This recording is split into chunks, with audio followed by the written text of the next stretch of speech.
Welcome, everyone, Crook County Administration Conference Room for the work session. Crook County Board of Commissioners. Today's date is May 28th, 2025, 9:00 a.m. We don't have any public in here for public comment. How about online? Does anyone wish to make public comment? Please text or type in your box.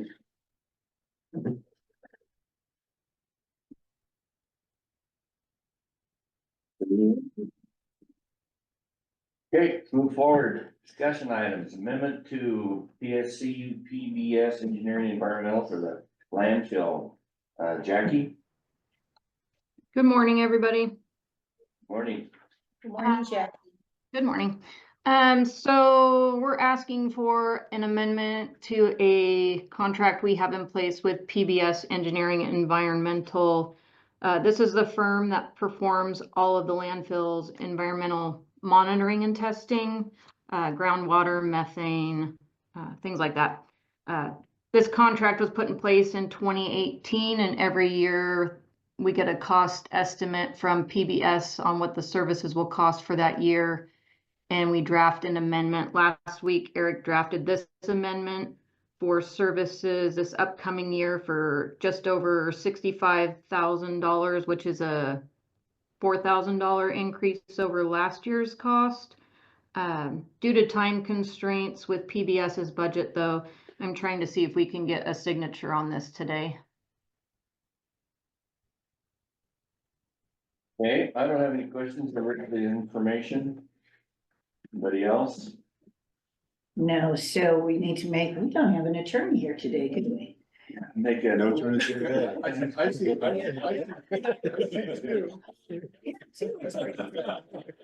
don't have our legal guy over here, so I make a motion to sign the amendment to PSC for PBS Engineering and Environmental LLC today.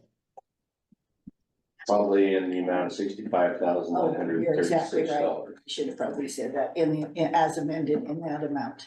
Second. Motion been made and second. Any discussion? No discussion. All in favor, say aye. Herman guy. Barney, aye. Aye. So moved. We'll Thank get it you. signed for you, Jackie. Thank you. Thank you. Katie.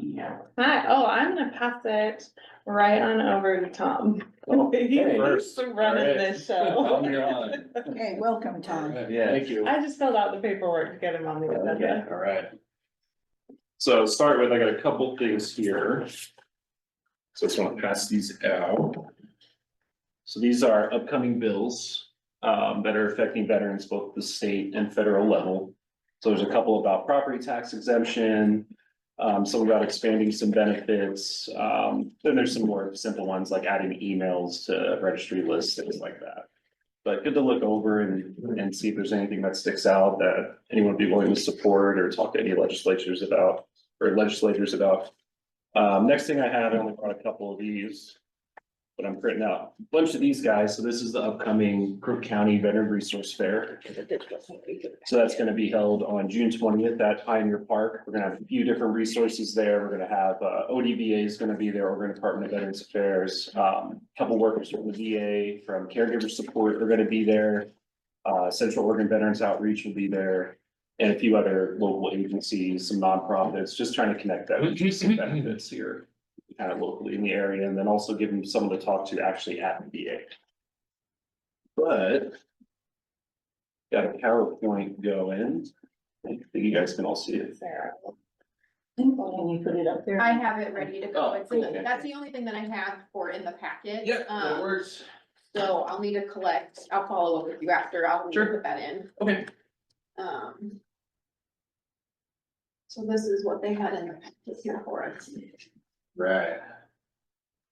I think your symbol's very pretty with the eagle. Thank I like you. that. I didn't design it. I don't know who did, but they did a really good job. They did do a very good job. That might have been Shannon. Yeah, I didn't know if the else. Yeah, I know it was pre-2020 from looking at some pictures, so. But, all right, so this is the fiscal year 25 update for this quarter, so. Current county veteran population, so currently have about, on paper, about 2,700 veterans in the county. Realistically, there's probably about 3,000. There's no way of tracking how many veterans we have in the county because we have to rely on Oregon Department of Veterans Affairs. The only way that someone is registered in the system is if they come in and see a veteran service officer. Like, for example, myself, I lived here for 5 years before I was counted in that number. So there's probably many veterans in the county. They're either haven't engaged with VA services, they're already 100% and, you know, they're good. They don't need to come in and talk to us, even though they should. Or they just moved here and maybe haven't had a chance to come in yet. Majority of the veterans are 65 plus. Most of the veterans are over 70, being the Vietnam vets. They are by far and large the largest veteran population we have here. They make about a third, maybe a little bit more of the veteran population we have. But we have been seeing increased engagement with GWAT veterans as well too. So GWAT, I've mentioned that a few times in here, it's Global War on Terror. So it's Iraq, Afghanistan, Syria, Niger, wherever, anywhere that was associated with terrorist attacks on 9/11. So we're seeing more of them come in, and we're also seeing younger veterans come in too that may have just gotten out in the past year or so. So I'm seeing quite a few. Ongoing disability awards. So currently in the county, there's 1,801 veterans receiving compensation. That number might have gone up a little bit because I got some phone calls yesterday. 2 veterans we work with just got awarded 100%, and then another one got awarded like 50 or 60%. So thank you. But totaling about $22,029,376 per year in income for the veterans in the county. So quite a bit of money coming in from VA compensation. You guys next slide, thank you. All right, so this is kind of an overview of engagement for the last 4 years. So as you can see, fiscal year 25, pretty big uptick in numbers at 757 office visits and 11 home visits. And that's just with me and Mona in the office. Fiscal year 24, I was here for about half of that, so don't take me too hard on that number. But they saw 296 office visits and 6 home visits, going back to 23, 505 and 1 home visit, and then 22, 350 with 2 home visits. So we're really trying to increase our home visit numbers, but at the same time, we're getting a lot more office visits. So it's kind of keeping me anchored into the office, making it more difficult to get out for things like outreach or the home visits. I'm kind of having to limit them to either at the end of the day or right before lunch, just so I'm not running into somebody else's appointment time and taking away from another veteran. You go to the next slide, please. Thank you. Come on, come on. This mouse does not want to play. All right, so these are all new awards as of the fiscal year, so as of July 1st. Like I said, I had a couple ratings come back yesterday, so the number for 25 is probably about $100,000 higher for the annual total, maybe a little bit more. But 134 new awards since July, and this is as of 5/23, so as of last Friday. 281,000 monthly totals and $3,377,617 for annual total. So that's how much in new claims are bringing in this year. Last year was 75 new awards, $190,000 monthly in new awards and $2.2 million. 23, 80, 167 for the month, and then $2 million for the annual totals, and then going back to 22, 63, $109,000 for the monthly totals, and $1,300,000 for the annual totals. So, like I said, we've been getting a lot more work done. We've had a lot more engagement with veterans. Another thing to point out too is some of these years they had 2 VSOs for us. I'm the only one here, but I do have Mona as the admin assistant. She's fantastic. She helps me out a ton. You go to the next slide, please. So some accomplishments that Mona and myself are very proud of. We've become the leading veteran service office in Central Oregon. More and more veterans from the area prefer to call us or work with us over neighboring counties. We still try and push them to those neighboring counties, but there have been some issues with veterans maybe not being treated the best in some neighboring counties. So they prefer to work with us. So we've been working with them a little bit. It's not taking away from us working with our Crook County veterans whatsoever, but we do get a few from outside the county, usually every week. increased collaboration with community partners, so we've been able to build good relationships with county agencies, with state agencies, federal agencies. You know, nursing homes, caregiver programs or companies, mental health providers, just about everything you can think of. I've had all kinds of people contact the office, you know, to connect us with veterans or ask for assistance themselves. And we're also turning into the VSOs for the actual community providers who are veterans as well too. They prefer to come here and work with us because we have a good relationship. They trust us. So when it comes to filing their claims, they're more open to coming to us as opposed to neighboring counties. Major one is reestablishing the trust with the local veteran population. I know that the office kind of went through some ebbs and flows over the years, but we really rebuilt it to where people really trust us. They really enjoy coming in. We built really good relationships with the veterans in the county, and we hope to continue to do so. Again, large increase in veteran engagement. I've already built that one a couple times. We're getting busier, which is good. That means more people are willing to come out, talk to us, and get signed up for benefits. And then increased engagement with state leaders and members of Congress. I had the opportunity about a month and a half ago to go to DC to speak with legislatures, go to Capitol Hill, talk with congressional offices, and kind of talk about some of the issues that veterans are having on a national scale, but also in rural communities. You know, lacking access to healthcare providers not willing to work with VA because VA doesn't pay a lot. They usually pay only about a tenth to maybe a little bit more than that of the actual cost of healthcare. So a lot of, you know, smaller providers, dentists, single resource offices tend to drop VA because they don't want to deal with it. So hoping that we'll start working on that and doing some things. I know Secretary Collins, who's Secretary of the VA, has stated that they've reinvested about $300-something million back into community care. So I'm hoping that we're going to see that kind of turn into higher payments for community providers. You know, next slide, please. All right, so some ongoing issues. There's definitely been an increase in housing instability and homelessness here in Central Oregon. I mean, pretty much anywhere in the United States, you can find this issue with veterans, particularly senior veterans and surviving spouses. So unfortunately, I've worked with quite a few veterans, both here and in my previous job working in with veterans experiencing homelessness. A lot of Vietnam vets are becoming homeless. They're either not able to afford their rent, their mortgage. I had an example where a veteran had sold his home to his grandkids, trying to help them out because, you know, when they pass, they can inherit property and kind of set them up. Well, the grandkids sold the property out from underneath them. The wife was bedbound and the husband was dealing with onset dementia. So we worked tirelessly to get them housed, and we did. We got them housed on the day they were supposed to be evicted from their house. So thankfully that worked out. But there are a lot of older veterans living in their cars, moving out of the area, moving in with friends, moving in with their children because they can't afford to live in Central Oregon. It's really sad to see, especially when they're dealing with health issues associated with service. You know, there's also an issue with lack of advanced care facilities in the area. I mean, we only have a handful of nursing homes and a couple of assisted livings. And I really worry in the next 5 to 10 years, we're gonna see an explosion of senior citizens that are homeless living on the street, not because of drugs or because of poor choices or anything like that, but just because they're financially unable to support themselves. It's really unfortunate. Like I said, that's the largest veteran population in the county as well as across the nation. It's all the baby boomers and they're all getting to that point where they're needing more advanced care. So unfortunately, I think we'll see more problems with that until there's more facilities built or more resources provided to them. No, next slide.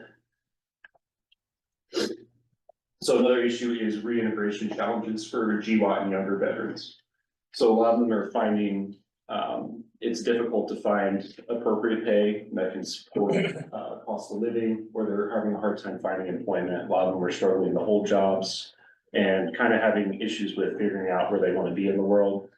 You know, a lot of that has to do with service. And there's been a lot of issues with that since 21 when we pulled out of Afghanistan. A lot of veterans have been struggling with that, especially due to the nature of the withdrawal. So a lot of them have been having a really hard time reintegrating into society. There's a lack of community programs or activities for this population as well. Most of the vet organizations, even though they do fantastic work, they're mostly geared towards older vets, like the Vietnam crowd, maybe guys that served in the early eighties, things like that. Most of the events are held either early in the morning or during work hours, so it's really hard for these veterans to get engaged with veteran organizations in the area. Also, another major thing too, there was an Army study many years ago that stated that 60 to 240 days of continuous combat time can lead to severe mental health conditions. Most GWAT veterans that deployed multiple times, like I deployed twice, and that's pretty standard. So a lot of that's dealing with mental health issues because they were repeatedly deployed over and over and over and over again, and never really had a time to decompress. So there's also a lot of uncertainty regarding the VA services due to the DOGE cuts. I haven't really seen too much on that end affecting VA services, except for the education side. A lot of the education counselors and guidance counselors, things like that, were working remote, and a lot of them got mandates to, hey, I know you live in, for example, I had a VSO called me from Alfalfa asking if they could use our office as office space. Told them that probably wasn't going to be realistic because we don't have the room. But they were mandating that she either move to Medford or Portland. And she said, well, I'm not going to do that. So she left. And that's happening a lot around the country. So a lot of these people that were typically remote are leaving VA and they're going for state jobs because they can still work remote and they make more money. So that's one concern I've seen that's valid, but haven't seen anything slowing down VA processing times. Claims are taking about 6 to 9 months on average. Usually it's about 6 or 7, but sometimes they can run a little longer if they're more complicated claims, more trying to prove something through peer-reviewed studies or having to go back and keep appealing a claim because it keeps getting denied because it's complicated. But there are a lot of concerns in the veteran community. I have to kind of put out a lot of fires with this because they're like, oh, they're going to take my benefits away. They're going to cut off my school, this and that, and none of that's true. They're not cutting off any benefits, but some of the processes might take a little bit longer just because of the cuts that are going on. So, you go to the next slide, please. Oh, yeah. Nope. Bucko, All right, so. is that where we were at? Yep. So some of the goals I have for this next year and even right now. So increase engagement with Vietnam and GWAT veterans. So GWAT veterans, like I said, are starting to come in more, but the Vietnam guys, I'm getting new clients probably at least once a week that never put in for VA benefits, never interacted with the VA. And there's a lot of them out there that haven't done that just because of the way they were treated when they came back, or they made the mentality, I'm not messed up, so I'm fine. I don't need to go in there and take away from somebody else. But on the flip side of that, it's very detrimental not only to them, but also to their spouses. So at least once a week, I get a spouse that comes in, hey, my husband passed away. What can I do? What do I qualify for? And we look through their stuff and we see that, oh, you could have been receiving 100% for probably the last 10 years, but you never engaged with services. And now we're scrambling to get the spouse covered with spousal benefits as well. And sometimes we're able to piece it together. The death certificate reads that they have this condition, that condition. These conditions are, associated with Agent Orange exposure or burn pit exposure or radiation, whatever. And we're able to service connect it, but sometimes we're not able to because the death certificate doesn't reflect these conditions. They never had a service-connected disability and the spouse is left high and dry. So I really try and leverage the spouse quite a bit when veterans are talking to us to get them to come in to put in for benefits, because if not for you, make sure you're taking care of your family in the event they pass away. But it is difficult to get word out to them too, especially up in Juniper Canyon where people might not have access to the internet, they might not have smartphones, so they don't really know all the things that they're eligible for. Increased outreach within the county. With us flying a new position here soon, that would really enable me to get out and do more outreach, do more events, engage with these populations that may not be engaging with us, whether due to them working or just not understanding what benefits they may be available to them. Further engage with community partners and addressing veteran homelessness. Kind of already touched on that, but I do work regularly with the homeless advocates in the area. you know, the SSVF program, which is supportive services for veterans and their families. Which is COVO, Central Oregon Veterans Outreach, as well as, you know, county mental health providers around the area. You know, different programs that work with low income folks. We'll also be interested in organizing more events for veterans in the county. So we're doing this first one on Friday, or 3 Fridays from now, so I'm pretty excited about that. We're choosing to do it outdoors. Cause previously when I've attended these events, it's usually just a networking thing, cause like 2 veterans will show up, but we're hoping that with it being visible right there, right in summer, people will pull in and stop and come in and talk to us. So we're really hoping it's gonna be successful, and we'll have some good resources there too.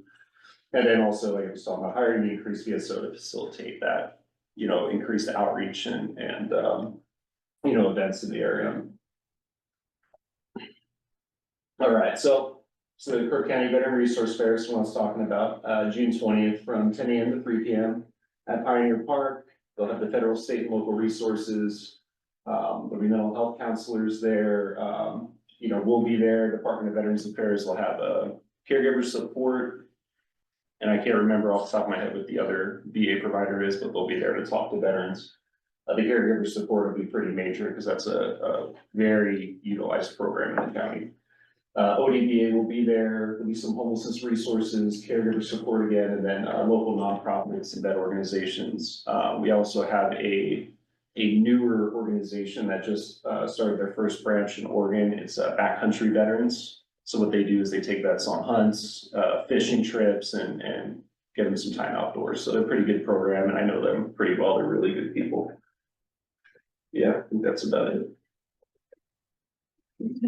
We do still have, the vet center has office hours in our building on Wednesdays, so are Yes. I think they're running a group now. Yeah, so Vet Center comes down once a week on Wednesdays. They do individual one-on-one mental health counseling with only combat vets or survivors of military sexual trauma. They also do a 12 to 1:30 group meeting as well too for combat veterans. So if someone wants to kind of come into the group setting to kind of test the waters a little bit before they go for the one-on-one, it's a good opportunity for them. Chad Koenig is the counselor that runs that. He's fantastic. The vets have nothing but good things to say about him. So he's a really good person to talk to if they're open to it. And if anyone here knows any vets that are looking for mental health counseling, I'm more than happy to connect them with Chad or any resources that they might need. I want to give Tom a shout out. When Will and I went to county college, not this last time, but the time before, there was a commissioner from Curry County, Patrick. He had a back injury and went to Colorado for alternative therapy with stem cells, was very successful. And I told Tom about it, and Tom watched the Zoom meeting. Patrick went to Washington DC and testified, and Patrick told me this last county college, you were the only VSO member who attended, and he thanked you for that. So I want you to know that he knew you were there, That's which good. I was appreciate that. very, very cool. And because of their testimony, there is going to be a bill that's gonna go towards Congress. And so I just thought that was very neat that I sat next to him and he definitely wanted you to know how much he appreciated your support. He thanked me for involving you, and I said, no, I thought that would be good. So thank you for doing appreciate that. it. You really, that touched him a lot. So that was really neat. And then on these bills, is there any one of them that like you shout out to you Yeah, that so, you find thank you. super important? These guys here. There's a lot going on. So ODVA does these. These are really nice. I'm on the email list for them. It's very easy to sign up if you go to the ODVA website. Okay, And they'll email you a bill digest usually every 2 weeks or so. like we have bill tracker, which I know Yeah. we can put these in, but is there I think any of that's what these they that use like too. shout out to you, like? Yeah, so the big one is the taxable income. So that first one right there, if you receive retirement pay and you are not 50% or higher VA disabled, you do have So, to pay okay, taxes. so the 2050, Yeah, that's a pretty big one. okay, Some of them are, you know, small, like one of them is talking about, you know, upkeeping the World War II memorial. One of them's talking about adding email addresses, but the first one's major there. okay, Another big one is House Bill 2537, so that's a state Okay. bill. So that is 1, 2, 3, 4, 5 down on the first Okay. page. So that's establishing the Veterans Waiver Program with Oregon Health Authority. So that would provide medical assistance to low-income veterans who reside in Oregon specifically. Another big one, trying to see what the property And tax some that was. would be community providers through Yes, OSA. yeah. Let's see, so another major one is, House Bill 2845, it's the second one down the second Okay. page. So that's another state one as well too, what that would do is provide about $10 million in 2015 dollars to the Oregon Department of Veterans Affairs. Okay, And when I went to a conference with them about 2 weeks ago, I was talking to, one of the people that runs the organization, and, they were saying that if they get approved for that, they'll be able to hire about 20 more people. So they'll have an extra person working with incarcerated veterans, they'll have an extra person working with homeless veterans. They'll have a few extra people to put into their specialty programs, which is very much needed. Like, for example, the homeless coordinator for the state, there's only one. So they'll be able to hire additional staff to get around the state and do some good work. Let's see here. So there's another one on here. Let's see. how about this property tax Yes. exemption, Yep, that that's what I'm looking for. 3287? Yeah, Okay, so that one would, from what I understand, would completely exempt disabled veterans from property taxes, whether you're 100% disabled or if you're a military retiree. so you don't happen to know, so they're property tax exempt, and again, I'm looking out for the county. Yeah, So then do they fill in that property tax to the county? Does the state fill that in? I don't Or is that believe like, so. that's just a, I you think just it's, don't get it? the money's just gone, yeah. Okay, Yeah. okay, Other states do something similar. It's not uncommon. Oregon in general is pretty low as far as the property tax exemption goes. I mean, California gives more than us, Florida gives more than us. There's a lot of, obviously they have a lot more income, but okay, a lot of states do higher property tax exemption than Oregon. So, okay. like, for example, I put in for it, I save like $50 a month. So it's really nothing Big. crazy, yeah. Okay, It does help, but it doesn't do. it's not like a big deal. All right, just curiosity asking, okay. So, let's see what else we got here. So another big one, Senate Bill 150, relating to compensation services performed in connections with a claim for veterans benefit. So what that does prohibits receiving compensation for performing certain services for or on behalf of a veteran. So what this has to do with what they call claim sharks. So what claim sharks are, sometimes you'll see, like if you go online, go on Google, type in file for VA disability. The first couple you'll see for the most part will be, a law firm, veteran benefits guide, things like that. And what they are agencies that charge money to do what we do it for free. Sure. So they'll charge veterans tens of thousands of dollars sometimes to do these services. They'll take all their back pay or they'll ask for a piece of the pie when they get their disability rating. So they're really predatory. But the issue is that there's two bills right now going on. There's I remember, I know some of them aren't mentioned here. One of them is the Plus Act, which has been kind of named, please let us steal by the VSO community. So the Plus Act supports these claim sharks. It enables them to keep going, and it also kind of incentivizes VSOs to leave their position and start their own job, which is not okay. They should be a service provided for free for veterans. We shouldn't be, charging them to put in for benefits that they earn through service. But they're all over the place. It's at least a couple times a week I get vets that their power of attorney lies with a claim shark as opposed to with a county agency. So it's really unfortunate because I've seen some really easy claims come in that I could have done like blindfolded, and they get charged $7,000 for it, $10,000 for it. And they could have got it for And if you're older and that pops up, it would be very easy to be a victim. very much so, yeah. Yeah, we're seeing a lot with the older vets and the very young vets just getting out that don't quite know what veteran service offices do. And, to be fair, certain offices don't answer phones, they don't engage well with veterans, so veterans say, well, I'm not doing this, I'm gonna go with this company because they promised me that they'll get me this rating, and they really shouldn't do that. They shouldn't promise any ratings, but they do. They say, we'll get you 100%. Nobody can speak for VA. and what they're gonna do. There's really no consistency from one claim to the other. So, they really reel them in saying, oh, we'll get you that 100%, we'll get you all these benefits, and then they end up charging them a ton of money. Once when they do come in and somebody else does have the power of attorney, can you turn that around for them? I can, but sometimes it takes some extra steps. Sometimes we need a letter from the previous POA, and sometimes they're very reluctant to give that to us.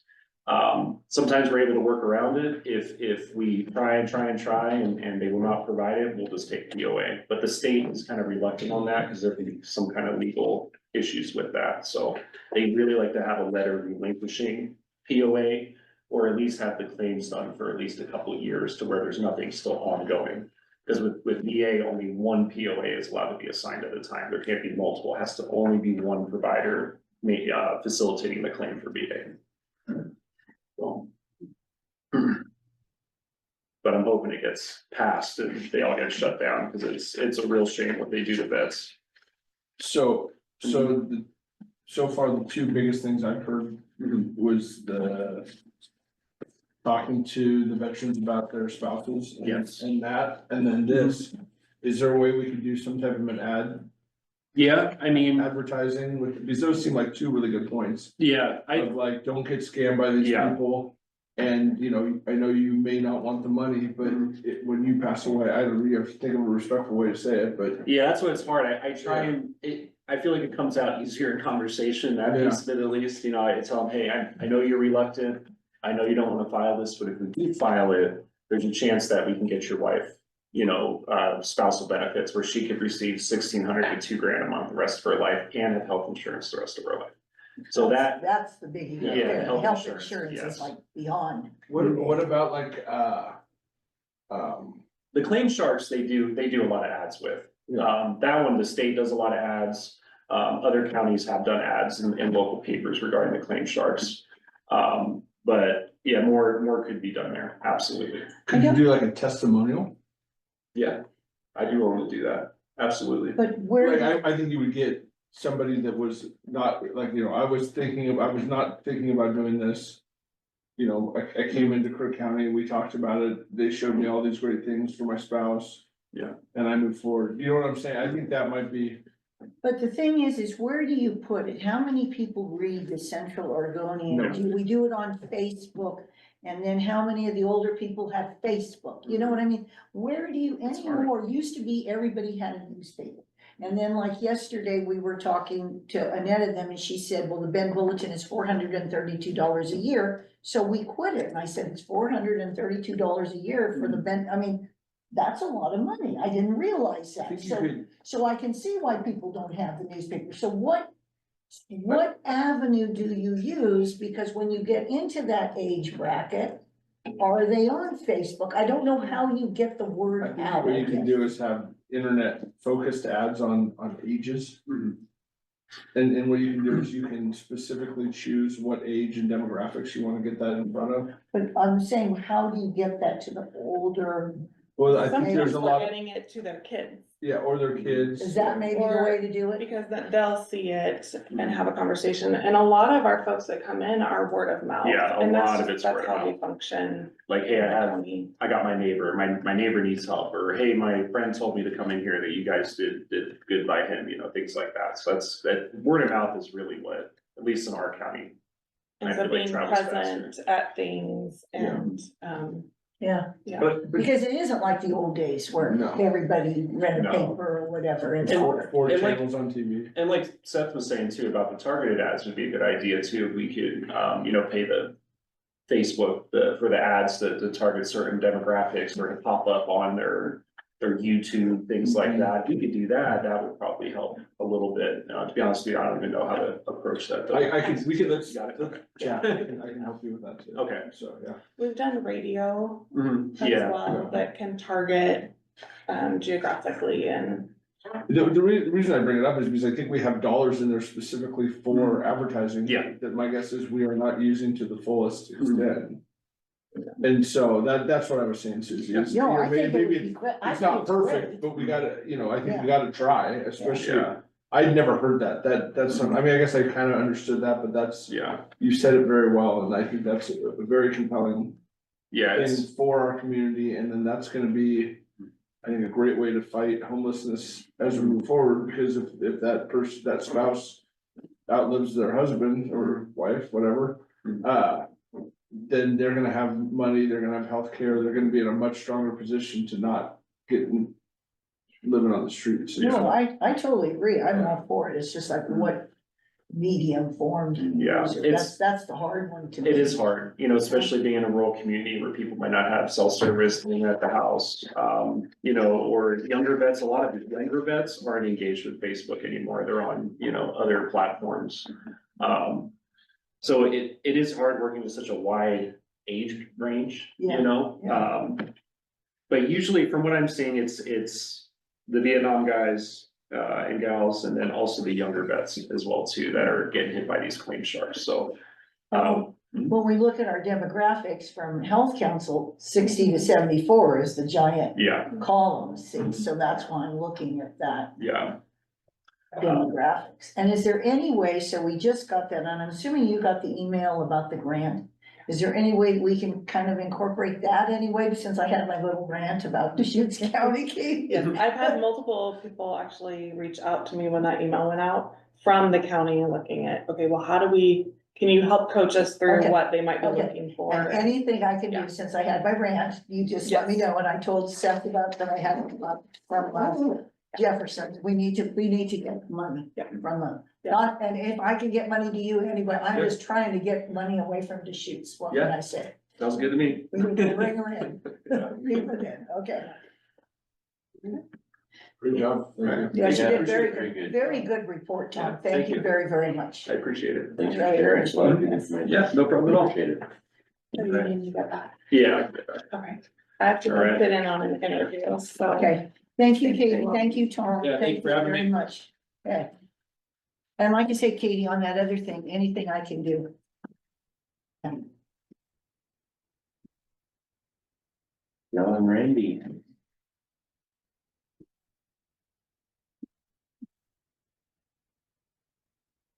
Good morning, everyone. Morning. Is that tough a day? Wow, man, I just got back from camping for like 5 days, so you know how that goes. Okay. A little wore out. So not a ton new information. As you guys can see, only did 10 new houses, 207 total permits, but if you look at the 24-25, you know, overall numbers, we're a touch ahead. So again, kind of still in that normal year. 155 current houses under construction, 673 other residential type projects, and 277 type projects. So we're still managing, you know, over 1,000 projects out and about in the county and the city. So averaging almost again back up to 1,000 inspections a month. As far as the larger projects that, you know, you may see some activity on is the mill up there. We've just got an application plans in for a concrete and foam wall construction for like tiny homes. It's kind of their market niche. So the clients came in for about 23,000 square foot of space up at the mill that we've been rehabbing over the last like 8 years. That's been a huge project, getting that building back up and able to be leased to tenant spaces. And so their new tenant is High Desert Building Solutions, insulated concrete panels for tiny homes is their. So they're not gonna actually make the tiny homes up there, is my understanding. They're just gonna build the prefabricated wall panels. And so then at that point, they would apply to the building departments or wherever they're going to utilize that product in part of their little tiny home construction project.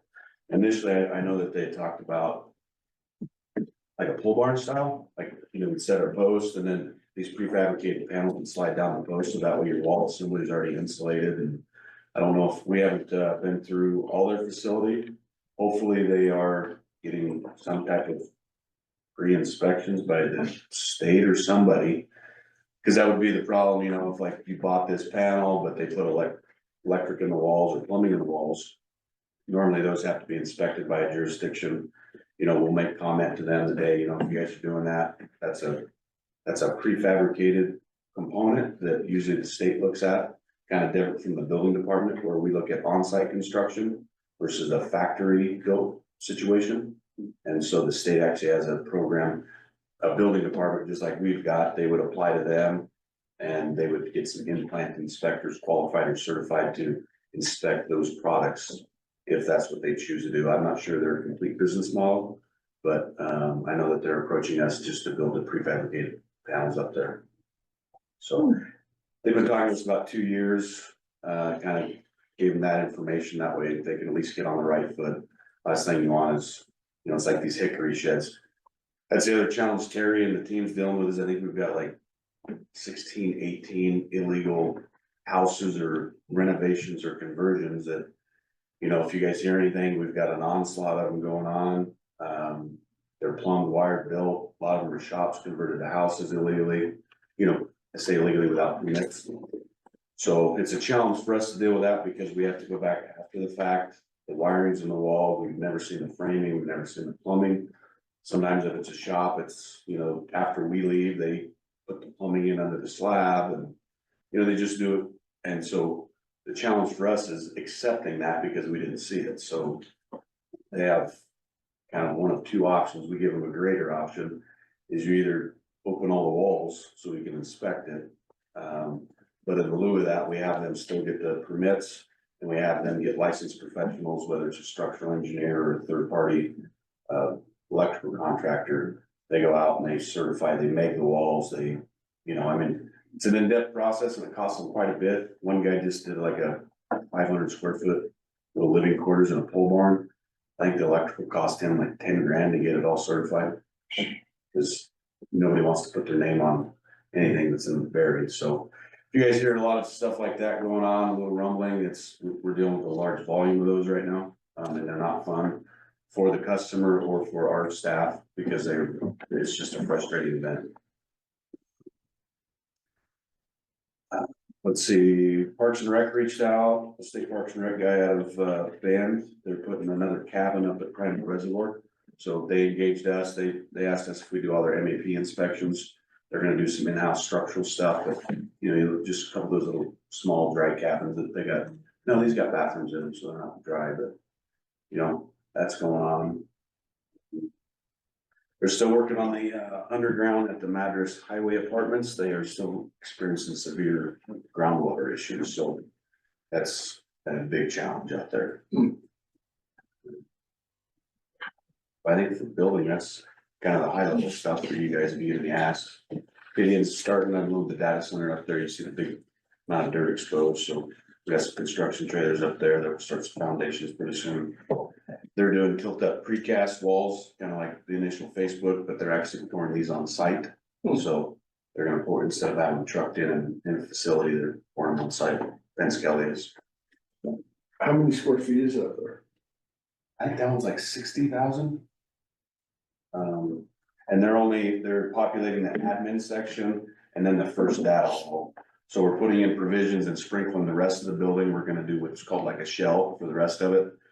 Get it ready for the next data halls as the demand's there. You know, the electrical demand and the data center demand with new AI, it's gonna get pretty crazy, I believe, so. Thank you, Randy.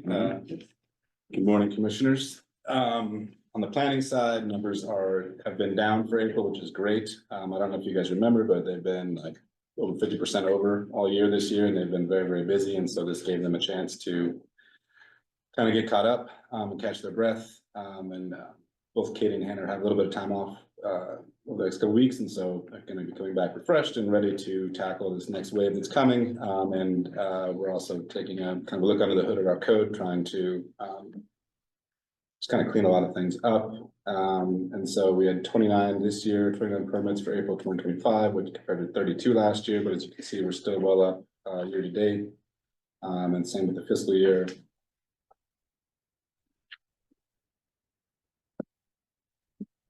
I think it's probably kind of like back to normal. We'll see if it continues. And so notable land use applications we've gone through. So we had Green Bar, you guys heard on May 6th, that was reduced to writing last week and mailed out. And so that would be a LUBA appeal. So there's about 2 more weeks there that can be appealed.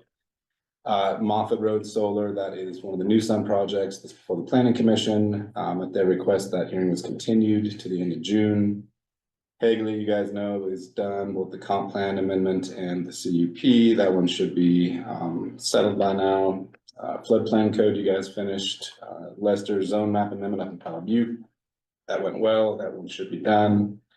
We have a small subdivision up in Juniper Canyon Road. So the pre-app for that last week. West Prineville, you guys heard that last week, and that was signed and finished, and so the appeal period for that should last about 2 more weeks. But hopefully that one is finally over with. TSR North, you guys are hearing tomorrow. That's the goal 3 exception.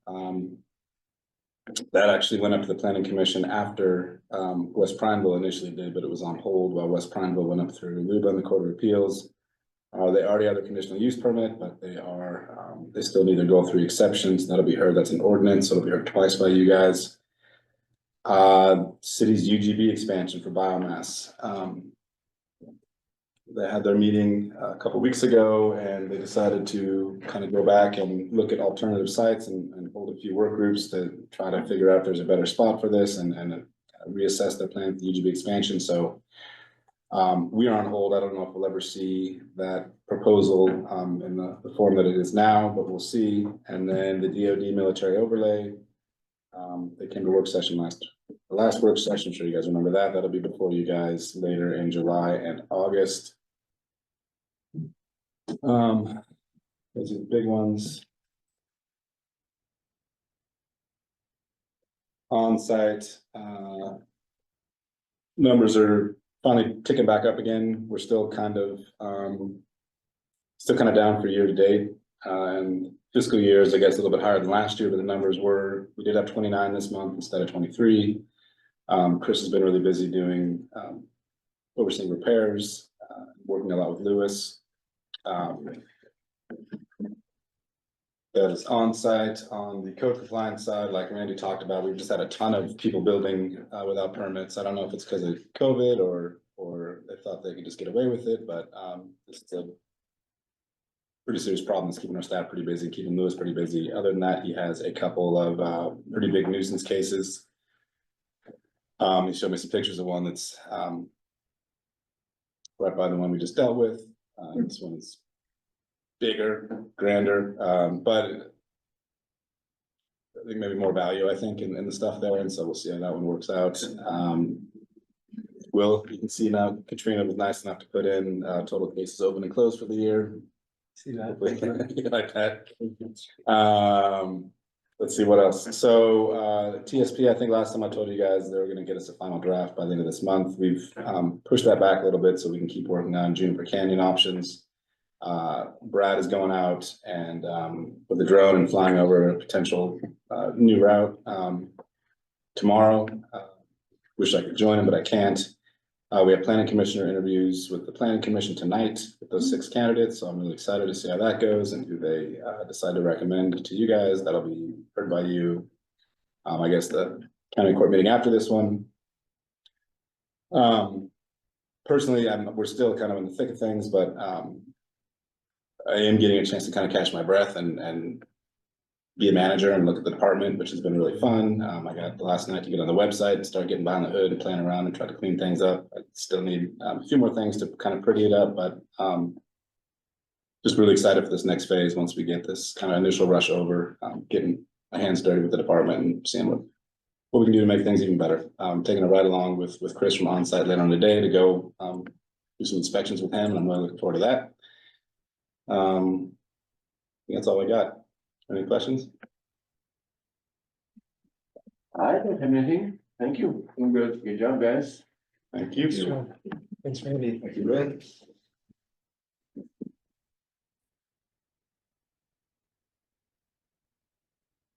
I have a question real quick before you leave, Randy. Are the reason you're hearing about these is because of neighbors?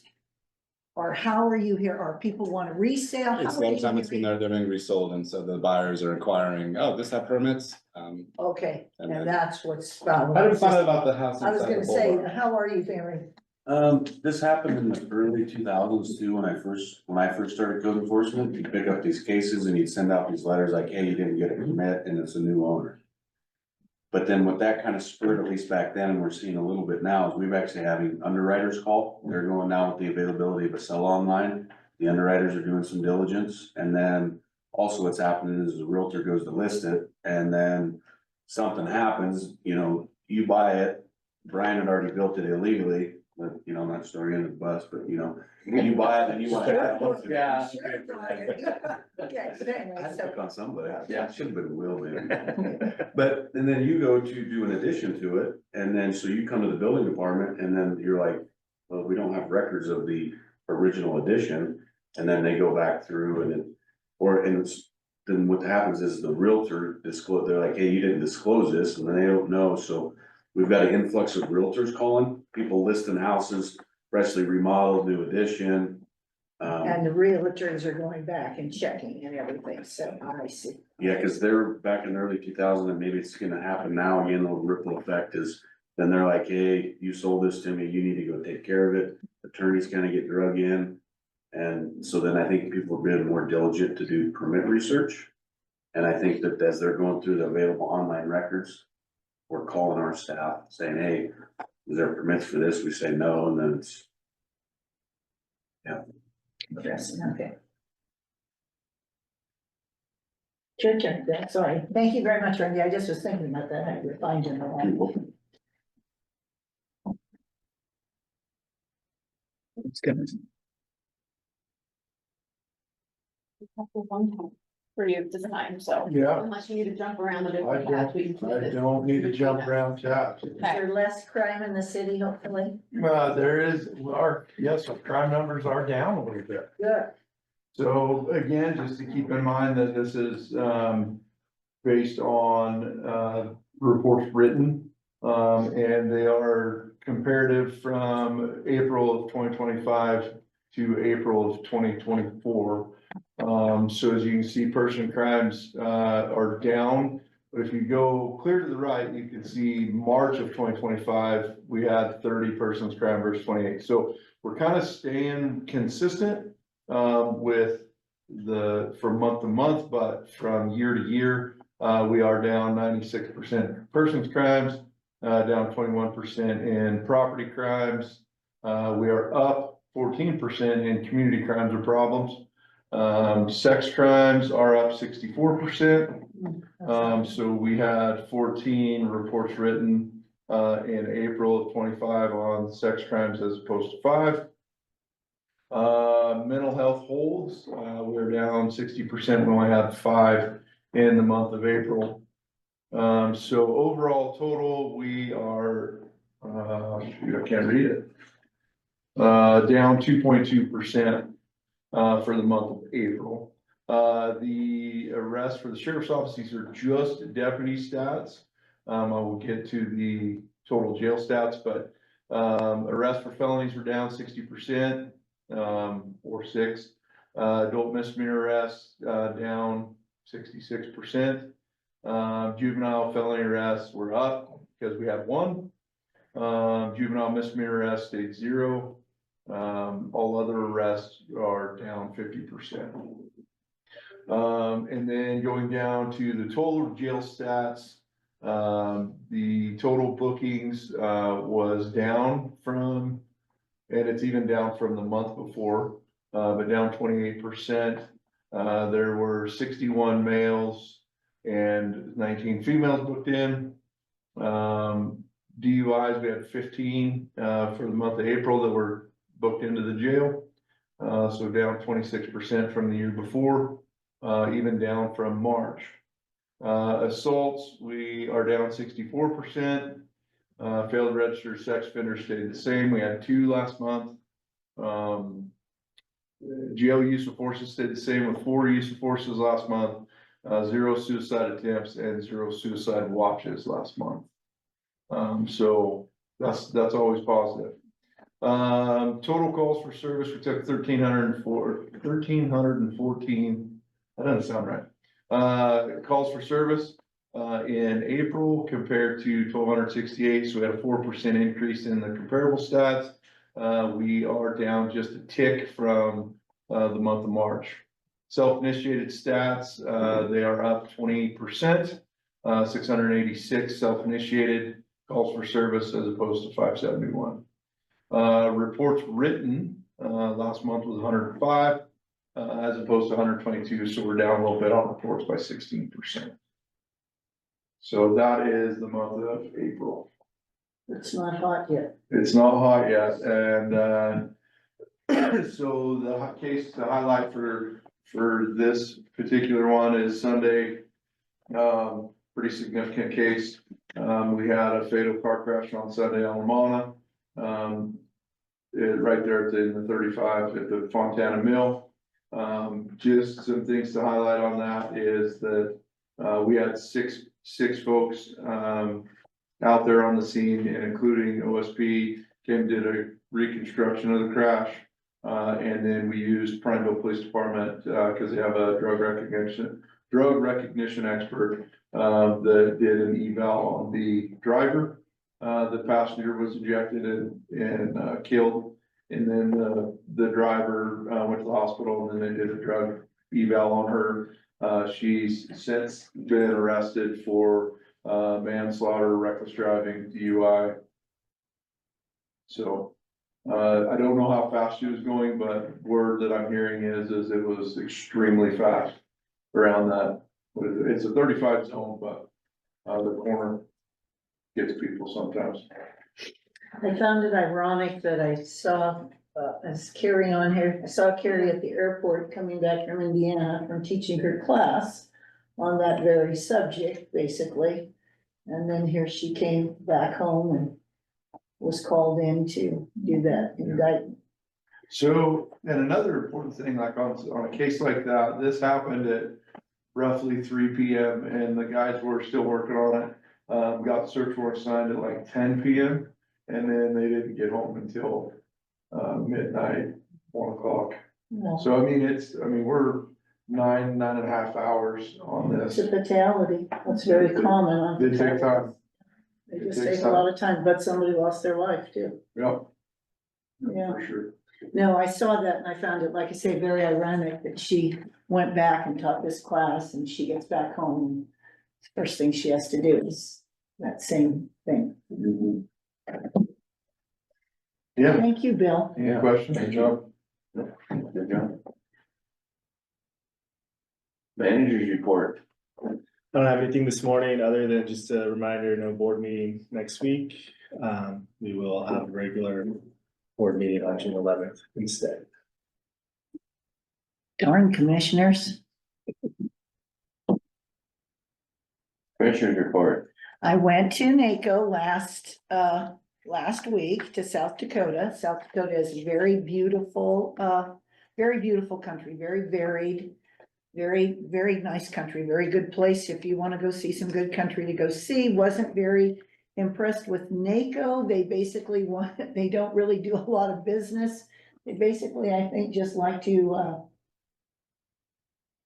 entertain and visit more than anything else, but so I thought I would get a little bit more out of that. I got a lot of good brochures and things like that, but I wasn't really impressed with the information. I felt that I kind of already knew what they presented. But I did enjoy, like I say, seeing the country, meeting new people. It was funny that I sat down and some people sat next to me and they had to, and the president of NACO is from Mono County in California. And what was funny is this guy sat next to me and he goes, well, you won't know where I'm from. I'm from Tulare. And I said, yeah, I know where Tulare is. I'm from Napomo. He goes, oh my gosh. And so it's funny how you go somewhere and then end up being next to people that don't think you know where you're from. That's all I know. Okay, Good. good. No executive session, so we are wrapping it up. We don't have any legal. Entertain a motion. I move to adjourn this work session. Second. Posted and made and seconded. Discussion. No discussion, Heinrich, aye. Aye. I know you both are attorneys, but you're not. Or, is Eric still on? I think he gets back tomorrow. Gets back I tomorrow. think it was Wednesday to Wednesday.